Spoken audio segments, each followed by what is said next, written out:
So to begin, let's load the tool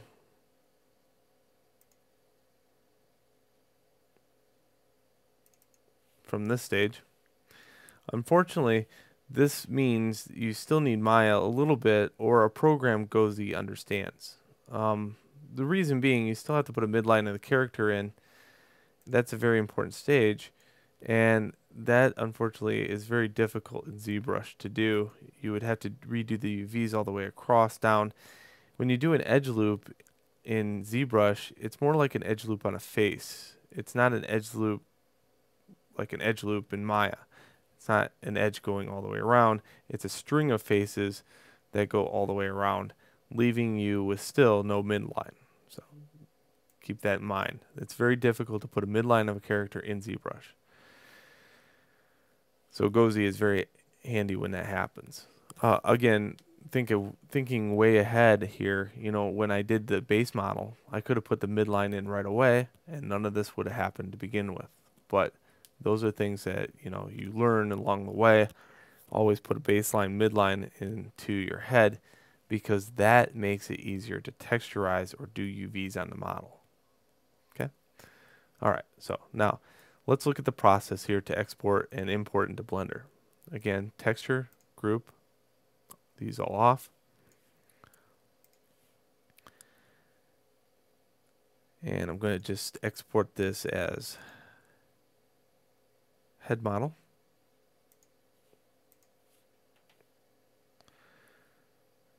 Blender is a free application. It's on the internet. It is very easy to navigate somewhat. Its only downfall is its GUI, graphic user interface, is kind of sketchy. But other than that, I have students that swear by it. Sometimes I even have converts from Maya modeling over maybe a year or two of students that go to Blender and say, oh, okay, this isn't so bad, because there's a few tools in Blender that make sense. It's very hotkey driven. For a new user, it's almost next to nearly impossible to use. But once you get used to it, it's a great application. So I think it's that those people that use menus, they'll hate it. Those people that like hotkeys will love it. So that's the difference. When you launch the default scene, it looks like this, and you hit X on the keyboard to erase any selected objects. I'm going to go in here to split the area by right-clicking up on this top line. Split area. And it's kind of like that. I'm going to click down and then click again on my left button. That's a little difficult to explain how to do that, but UV image editor on the one side. On this side, I want to import that head model. This is where it kind of gets a little fishy.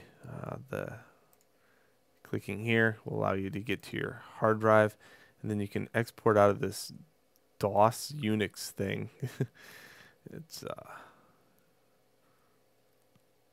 desktop, Blender, head model,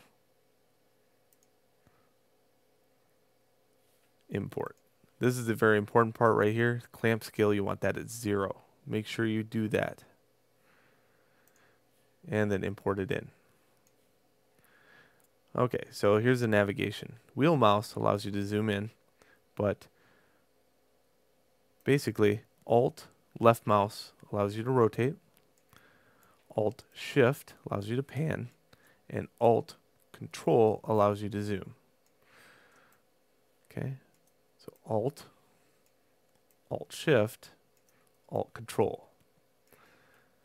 Now what I'm going to show you will probably take me just a few minutes, but trust me, I've had a class of students take like an hour, because trust me when I say this, the navigation is different.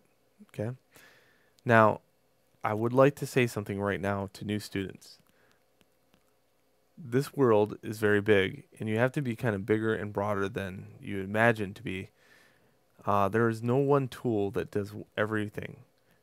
If you're in this field, you have to understand that you're going to be in several different applications, and you have to kind of learn that navigation is the key factor to everything. Don't stop learning just because navigation gets in your way. So I just like to say that because, man, I'm telling you what, some people get so stuck on one thing, like 3D Studio Max, 3D Studio Max, 3D Studio Max, Maya sucks, and then the opposite, Maya sucks or Maya's good, 3D Studio Max. Blender, oh no, I hate that program because it's hard to navigate. Well, learn to navigate it, and you'll be all the happier for it. Um, don't close your mind out like that and just say, well, because of navigation, I'm going to give up on the program. You wouldn't do that on a video game, so why do it here? So hit Tab. Tab allows you to go into edit mode. Let's go into edges. Now, this model being see-through like this is really annoying. So if you click on this, you can go into shaded mode, and that allows you to kind of see not through the model, but right at the surface. This works good for doing the UV process.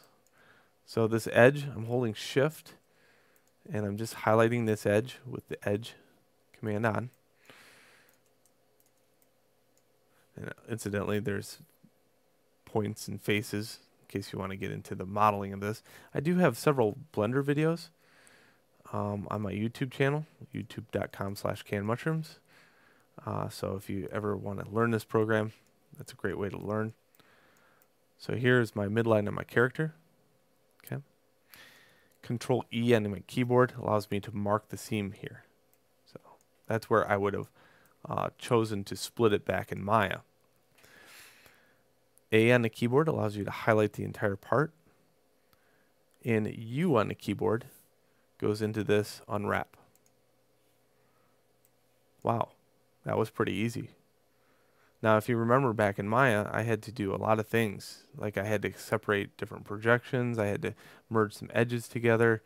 I had to do some unwrapping, and still I didn't get it quite right. Here, everything was done automatically for me. Over here, G on the keyboard allows you to grab. R allows you to rotate. Incidentally, if you don't want the rotate, you can right click and it cancels out of the rotation. That's with any feature here. So if I move something accidentally, I can hit right click and it'll stop the moving. Scale is S, so I can scale in. So sometimes I like to scale in just a little bit and just kind of center this. Just like that. All right, good. Now, I made that look kind of easy. As I said, if you're a new student to this, it might take you a couple minutes to get through that process.